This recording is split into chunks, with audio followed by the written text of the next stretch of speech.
we have an offer without an offers page this time. We got Scorpion 451.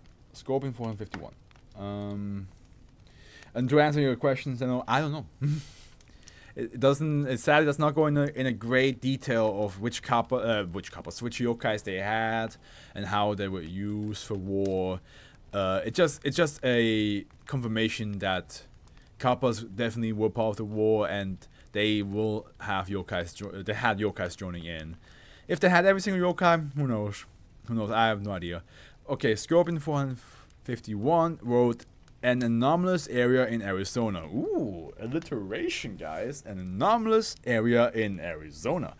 That feels nice to say. That feels nice to say. All right. Okay. The discussion. Yeah. I forgot about the discussion page. So, I'm sorry, but I will continue. I will not go back now. I forgot about that. I'm sorry. I will do that. Yeah. Shit. Forgot about it. Object class Euclid. Special containment procedures. SB 2512. An additional 1 kilometer buffer zone ought to be identified publicly via signature official records and local disinformation campaigns as sanitary chemical purgation. Is that how you say it?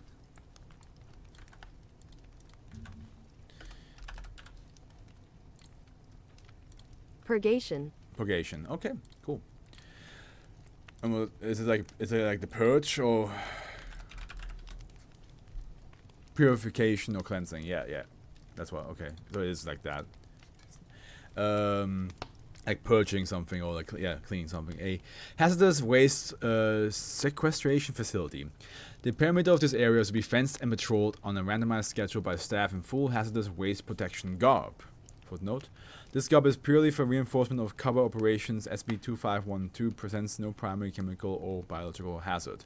Site 392 has been established to enable continuing observation and security operations for SB 2512 and maintenance of the cover operation. No, don't worry, it's not the end of the world. Yeah, no, I just I felt bad because I was like, yeah, I'll do it, Zeno, don't you worry, and then I just completely like, oh, that's not. I will not look at it. Local wildlife is to be deterred from regular consumption of SB 2512 materials when possible. Homo-1 is to be retained as a special circumstances Class C staff minimal clearance. Homo-1 is to continue efforts to re-establish contact with -3 at all opportunities. Any site personnel suspecting themselves to be in contact with -3 are to attempt to establish a light-hearted conversation while locating a senior staff member for further assessment and instruction. Suggested topics include local wildlife, geology, aesthetics, meteorology, gardening, and the recent pop culture. Description: SB 2512 is an approximately 25 kilometers square region near Arizona defined by anomalous terrain, meteorological phenomena, and flora. Core samples have indicated that the anomaly continues to an average depth of 2.5 kilometers for the majority of its surface area, targeting tapering off as it approaches its boundary. SB 2512 superficially resembles the surrounding rocky desert, but it's constructed entirely of organic materials. Components of SB 2512 do not undergo spoilage or decay. Wow, you basically have a 25 kilometer squared region of just food.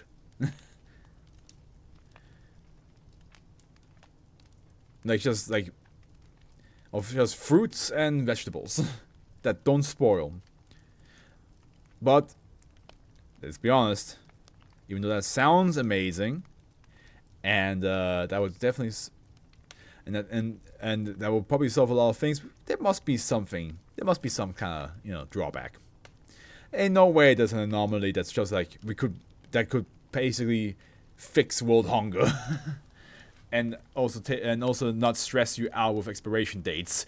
Let's be honest, there must be something that's wrong.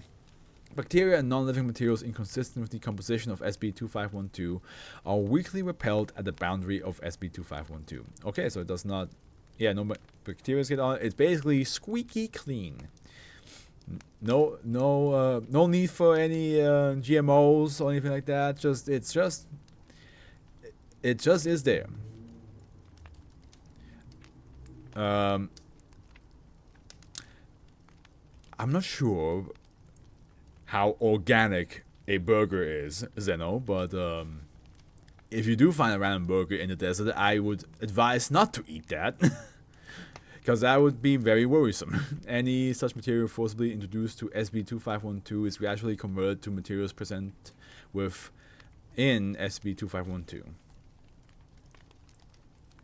Manufactured items such as clothing, vehicles, and tools appear to be exempt until left unattended within SB2512 for an extended period of time, varies from several hours to several days. Oh, wait a minute. Manufactured items such as... So, it could also be minerals, right? That's in there. Because that's also organic, in a sense. Partial listing of known equivalent materials. Okay, so here we have... wouldn't it be bad for your health since it would kill the bacteria that live in your guts? It would, yeah. That's true. But here we go. Here we have some materials. Hematite bearing stone or soil. A mixture of animal and plant tissues saturated with a food-grade oil.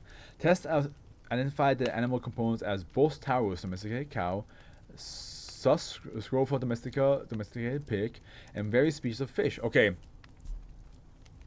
So there is some stuff that's meat-based as well.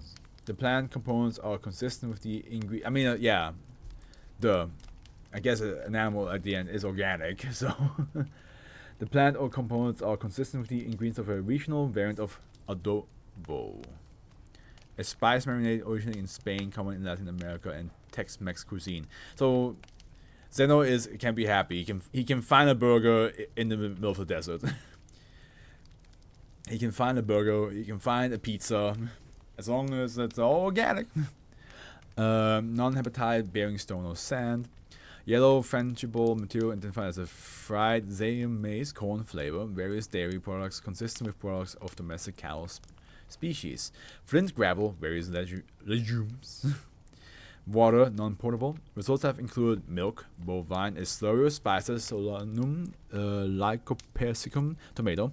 Various members of genus capsicum, dilute acetic acid and sodium chloride. Tequila and water potable. Water potable. Okay. Okay, this is equivalent materials. I see. I understand that these are the materials around the main materials. Gotcha. The total mass and area of SCP-2512 have a main constant since initial containment. If material is removed from SCP-2512 within 48 hours, an anomalous meteorological event will occur in the airspace above SCP-2512. This event will deposit a mixture of SCP-2512's component materials equal to the removed mass in a manner which restores superficially resembles to the surrounding non-anomalous terrain. So it literally just rains food back down the spot where you took the food. Similar events periodically redistribute material within SCP-2512 to maintain set appearance. Again, let's see. So far, it sounds like, again, you could solve world hunger with this thing, but let's see what happens. All vegetation within SCP-2512 is designated -2. All original instances of -2 loosely resemble plants native to the region, with cellular and genetic composition identical to that of one or more edible plant species. Non-native plant specimens introduced to SCP-2512 are likewise converted to instances of -2, but retain their original morphology within structural limits of the altered tissue. The duration of this process increases with the plant dissimilarity to its altered species and the size of the specimen. And here we have a partial catalog of plant conversion experiments. Specimen introduced and resulting -2. 8 Mollis domestica apple tree saplings. So they planted some saplings, and now we have cellular structure converted to cultivars of Capsicum annum or Capsicum chinense. Sorry. Specimens have continued growth following typical Mollis domestica morphology, and each has annually produced a crop of peppers appropriate to its altered genome since 1996. 1 Persea americana avocado tree unaltered. However, fruits produced lack internal structural cohesion and contain no pits. Okay. Kind of makes sense because it doesn't require a pit, because a pit is usually, there to make another tree.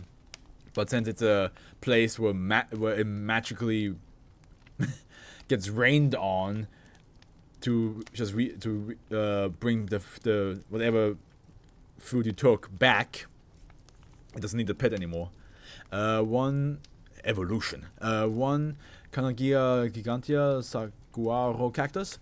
Partial conversion to Solanum lycopersicum tomato fruit prior to structural collapse.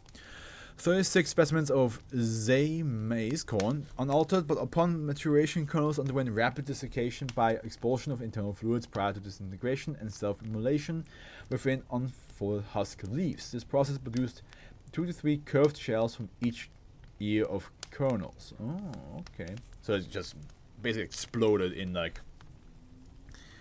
like size and shape. 3 Osmundastrium cinnamomium, cinnamon fern, a structure largely unaltered, pigmentation visibly lightened, leaves found to be composed of Lactuca sativa, lettuce, stems composed of Coriandrum sativum, coriander, cilantro, tubers structurally similar and genetically identical to Physalis philadelphica tomatillo fruit. Oh, that's cute. Again, I'm still very much on edge, because so far, it all sounds pretty good. I love when you have to read scientific names. Listen.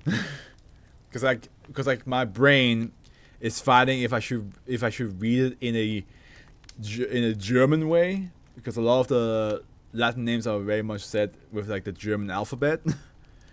If I should read it in the English way, so my brain just short circuits a little bit, so I'm just here like, and so I always say it differently. SB2512 has no primary effect on complex animal life. Captured specimens of local wildlife display no adverse effects from long-term consumption of SB2512 beyond highly elevated cholesterol levels. -3 is an entity of unknown origin and nature, with an indeterminate capacity for alteration of the local environment and local reality. -3 is believed to be the agency by which SB2512 was created, and is the focus of ongoing efforts at amicable neutralization of SB2512. -3 has to date conducted all communication as a perceived voice heard only within the mind of the recipient, making confirmation and documentation of these encounters difficult. The voice is consistently described as an androgynous to feminine with a pleasant demeanor. Probably like very like farmer girl voice. Like, well, hi there. I see you have picked one of my lovely little fruits that I have grown myself. Now, I'd be darned if I would be if you just came here and just picked up one of my fruits that I've grown without giving me some compensation, my dear. Oh, honey, you can't just come here and pick some stuff up that I have grown myself without having a little bit of a coffee down with me in my lovely home, in my lovely astute. 14 officially recognized conversations with -3 have been documented during containment. Instances include brief conversation on various small talk subjects, expressions of gratitude following positive comments about SB2512 on the surrounding area, and apparent attempts to console emotionally distressed staff. 3 additional encounters with -3 have involved minor alteration of the local environment in response to rhetorical statements. Not a footnote. In one such instance, after discussing the discomfort during a heat wave, 2 agents posted at the front gate of Site 392 observed a large rock formation shift 23 meters northeast over the course of 15 minutes between the months of June and August. The formation now casts a shadow on said guard station from early afternoon to late evening. Is this an SCP that's actually nice? It's like you talk to her, and she's like, oh hi hon, how you doing? He's like, oh, I'm doing good, same old, just gotta stay here for a couple of hours. But my God, it's summer, so it's getting kind of hot, and we don't really have any shade. And it's like, oh, now you don't worry about that, I'll take care of it. And it just moves an entire fucking boulder to give you shade, and you're just still like, I don't know how to thank you. It's like, oh, don't you worry now. You take care of yourself. You stay there and do your job, and I'll do mine. Attempts to engage -3 in prolonged like this. This is the SCP you say mommy to. I'm just joking around, but it would be kind of funny. Attempts to engage -3 in prolonged conversation have had little success, with most attempts to steer the conversation to the creation of SB2512 or -3 itself, resulting in polite deflection. A woman never tells. You can't ask me that. That is very rude of you. All conversations have ended abruptly in a manner that one staff member likened to someone dozing off in the middle of a conversation. Okay, never. So she's just kind of like, it's like, oh, you know, Former -1 is a human male from the mid-1960s until containment in April 1987. Former -1 lived a transit lifestyle heavily involved in the hippie and new age movements, with a professed special interest in transcendental meditation and the use of mind-altering substances as aids to spiritual enlightenment. Former -1 was initially classified as a Class 3L reality bender, but is no longer considered to be himself anomalous or directly responsible for the creation of SB2512. Footnote, subtype designation L is a classification for reality benders whose facets are considered to be latent and only activated in altered mental states. See reality bender classification and presumed threat levels for a complete definition of this classification. Former -1 possesses only minimal understanding of the means by which SB2512 was created. Former -1 has, however, attempted to provide information on the methods by which he made contact with the entity -3. This information has as of yet been of little to no utility. And here we have Addendum 2, Executive Command issued 7th 23rd 2006. In light of event 1425. Gotcha. All information, speculation, or conjecture. 1425. Let's see which one that is. Is that the glove? Okay. Wait, was it 25? Oh wait, sorry, that's the wrong one. Put the wrong one in. That's not. Yeah. Sorry, that's the wrong one. 1425, not 14. Oh yeah, the dream thing. I forgot. We looked into that last weekend. On information, speculation, or conjecture provided by former -1 regarding the methods used to establish contact with -3 and the Walk with the 5 Stars retreat former -1 attended in the February of 1986 is to be documented and was reported to Foundation Intelligence. The fragmentary information possessed by former -1 regarding Prime has been deemed insufficient to pose a coherent hazard to himself or others. Former -1 is to be monitored for any change in quality of recall or expressed interest in the interview log 7. Following location and detainment of -1, who had fled to the area when agents began initial containment, a series of interviews were conducted which gradually established -3 as the actual source of the anomaly. -1's limited understanding of the means by which he had contacted -3. The following is an excerpt from the 10th such interview, conducted on the 5th, 23rd, 1987, 6 months after the initial discovery of SB2512. It's not a group of interest, so it makes sense. It makes sense with the shit that happened in it. Yeah. So, describe for me again the day that SB2512 was created. Okay. I guess since I was born in January, you are SB2512. SB2512-1. SB2512 is the anomalous region. Right, yeah. I catch your vibe now. I'm sitting on this rock out in the middle of nowhere, communing with Mother Earth. It was just perfect. There were eagles flying. The weather was perfect. I have one of my favorite circs. Where I need to get more like the. If you guys have to play Smite, there's a skin for Barkers, where he's like the hippie skin. So I need to get that voice and like. Yo, man, you really hushing my mellow. Really, You really ruined the vibe, bro. Okay, and I had the best stuff that day. Must have been Jamaican or something, because I tell you, I've never had anything like. Yes, but we already done quite a bit of talking on that part already. And for the transcripts, we tracked what he had left down to the strain cultivated in Oregon. Nothing out of the ordinary there, but elevated THC levels and a dusting of LSD. See interview 1, 23, 37, so like midnight till 1, or maybe like, no, that's a minute, so 23 minutes, 37 seconds to 1 hour, 10 minutes, 12 seconds for a full description of how SB2512 obtained substance -R3 and experiment log X2 for establishment of its non-anomalous nature. What I'd like to talk about is what I'd like to talk about this time are the star focus exercise you mentioned previously. You were trying some new techniques? Yeah, I just have been out on this radical wilderness retreat.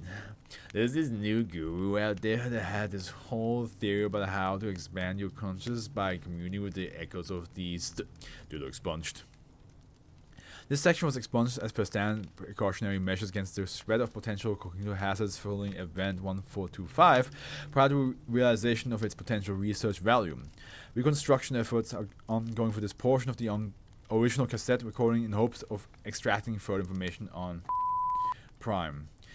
So yeah, kind of complicated and like kind of out there, you know, but it really seems like he's onto something. You can feel the guy's got this like just radioactive aura.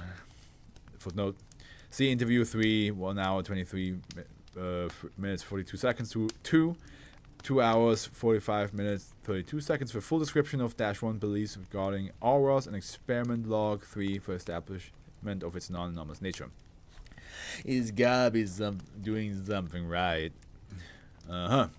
Radioactive aura, I see. Unintelligible statement. So you were trying to talk to the stars and, well, thing was that I wasn't really feeling like talking to the stars. I mean, they're nice and all, but like, Mother Earth is right here. And all that stuff about organs and stuff kind of freaked me out too. Maybe think of a bad trip I had where the black squid and the white squid were fighting. There was this guy riding a lot. See interview 2:57 minutes 54 seconds, 1 hour 23 minutes 17 seconds. Interview 4, 1 hour 32 minutes 43 seconds till 2 hours 1 minute 5 seconds. Interview 5, 2 hours 10 minutes 7 seconds till 3 hours 44 minutes 2 seconds. And interview 7, 5 minutes 13 seconds to 5 hours 11 minutes 32 seconds for -1's recollection of this and other bad trip. Oh God, he went off about this stuff. Focus -1. I want to know about the star focus exercises. You changed some things because you want to talk to the Earth instead of the stars. Elaborate. Oh, sorry. Yeah, so the exercises, so I figured, hey, if what the guy taught us to let you commune with the stars, maybe I can catch the attention of Mother Earth doing the same thing. And so I started doing so I started going through the ritual with Mother Earth instead of all that stuff about stars and stuff. And I left out some of the boring parts too. Anyway, I'm on the bar with you, centering in preparation for entry to the fourth plane and contemplating the nature of a round cube and everything just sort of clicked, man. I understand it all. How it all works, what holds it all together, why the water and drain spins clockwise. Everything total harmonizes, man. And I heard his voice in my head. For the transcript, this alleged entity has been designated -3. Should any evidence for its surface, you said you believe this voice to be the spirit of the earth. Nah, I don't think it was Mother Nature. That's who I wanted to talk to, but I think that was more like the spirit of the desert or something. I was kind of bummed out about getting a wrong number. that one way to one way of saying like, oh, I didn't summon the right person. I got bumped down, I got back getting the wrong number, but his voice sounded, I don't know, lonely. Kind of like some sweet old lady who hadn't had anybody to talk to for a long time. Just got to have the company. So I hung around for a while. It told me about the animals it watched over and the rocks it had been sculpting and the people used to come and up there to talk to it. I thought about buying the moon landing and cordless telephones. You know, got up to the 80s. It got a kick out of me telling it about the Roadrunner cartoons. Think I reminded of someone. It seemed really happy after a while. Said it was tired, but that it wanted to do something for me before it went back to sleep. Anything I wanted, so long as it wasn't anything too bodacious. And you told it you wanted tacos, man. I just want some tacos. And except this motherfucker cost a whole like 25 kilometers square region of food because he tried to summon Mother Nature so he can talk to her. Not sure why he wanted to talk to Mother. Again, she just wanted to appreciate Earth, I guess. He just wanted to be like, hey man, Mother Nature, you cool, I love you. Just to let you know, I love you. I will do anything for you, Mother Nature. And just got some random lady who's like, oh, what can I do for you, honey? He's like, oh, you know, I kind of would like some tacos. And she's like, coming right up. And then she's like, entire 25 kilometers square region of just food. The Fluff Foundation employee that had to review all that, the multiple hours of footage. Yeah, god damn, boy. This guy went off about bad trips and different things. Don't let him like meet any of the SCPs that are nature based, by the way. He would have a he would be like, dude, look at what you all have here. That's totally rad, man. really cool. You got that? Damn. Can I be employed with you guys? I kind of would love to. And everybody's like, no. Do not even try. Don't even finish that fucking sentence. Amnestics! Give us amnestics!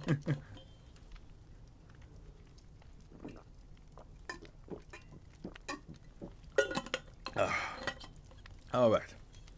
But it's okay, at the end, there was not really much. I mean, of course, it's very difficult to try to keep a 25 kilometer square region away from people. Luckily, it's in the desert, meaning there's not many people that go there. But still, yeah. Other than that, it sounds pretty much like an SCP that you can actually, you know, help mankind with. And also, you can talk to Dash 3 and be like, hey Dash 3, how you doing? I just here to like talk to you, have a little lovely chat, because you would definitely appreciate it. Yeah, so it doesn't seem like, at least it's not dangerous, you know. It's just, it's gonna be hard to explain if somebody bumps into a 25 kilometer square field of food, and especially food that doesn't look normal. But yeah, okay, cool.